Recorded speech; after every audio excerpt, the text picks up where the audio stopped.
धम्मपद ब्राह्मण वग्गो यस्स पारं अपारं वा पारापारं न विजति वित्तद्दरं विसंयुतं तमहं ब्रूमि ब्राह्मणं।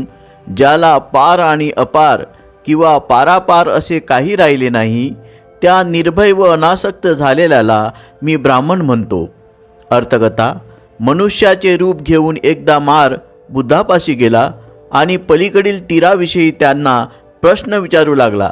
बुद्धांनी प्रश्न विचारणारा मनुष्य हा मार असल्याचे ओळखले, त्याचा पलीकडच्या तीराशी काहीही संबंध नाही असे सांगून त्याची बोळवण केली। त्या प्रसंगी बुद्धांनी ही गाथा उच्चारली।